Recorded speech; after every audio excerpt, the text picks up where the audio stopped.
Hi అండి. Hi. మన deputy CM Kalyan గారు థియేటర్లో పేద పీపుల్స్తో ఇంటరాక్ట్ అవుతున్నారు. సో ఎలా అనిపిస్తుంది? అది చాలా మంచిది యాక్చువల్లీ.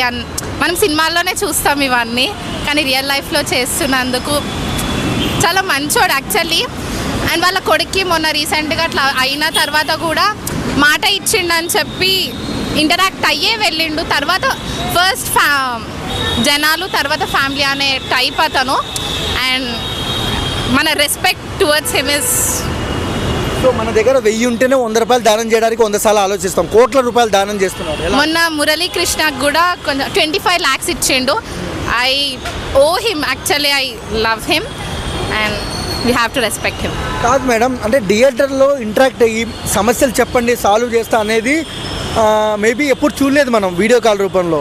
సో ఎలా అనిపిస్తుంది? చాలా కొత్త ఐడియా యాక్చువల్లీ. అంటే ఎందుకు తీసుకొని వచ్చిండ్రు అంటే కూడా ఇప్పుడు థియేటర్లో చాలామంది జనాలు ఉంటారు కాబట్టి, జనాలు అక్కడే దొరుకుతారు కాబట్టి, యూత్ అక్కడే ఉంటారు కాబట్టి, వాళ్ళ ప్రాబ్లమ్స్ అక్కడే దొరుకుతాయి కాబట్టి, సో ఇంటరాక్ట్ అవుదామని ఆ ఐడియాతో ఉన్నాడేమో. సో ఆ థియేటర్ రెంట్ కూడా కళ్యాణ్ గారే కడుతున్నారు, సొంత డబ్బులు. ఎలా అనిపిస్తుంది? బికాస్ అది ఆయన ఐడియా కాబట్టి, ఆయన ఇనిషియేటివ్ తీసుకున్నాడు కాబట్టి, ఆయన ఇట్స్ మై రెస్పాన్సిబిలిటీ అంటూ ముందుకు వచ్చిండు. రాబోయే రోజుల్లో సీఎం పక్కా అవుతాడా కళ్యాణ్ గారు? పక్కా అవుతాడు, ఎందుకు అవ్వడు. సో మీరు మహేష్ బాబు ఫ్యాన్ కదా? Yeah. So Mahesh Babu fan అయ్యింది, మీకు ఎందుకు కళ్యాణ్ గారు అంటే ఇంత ఇష్టం? ఎందుకు అంటే రెస్పెక్ట్, ఇష్టం కాదు, I respect him. Mahesh Babu అంటే is my favourite actor and hero. ప్రతి ఒక్కరికి పర్సనల్ ఉంటారు.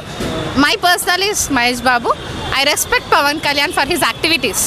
సో ఓవరాల్గా అదర్ రాజకీయ నాయకులకి కళ్యాణ్ గారికి డిఫరెన్స్ ఏంటి?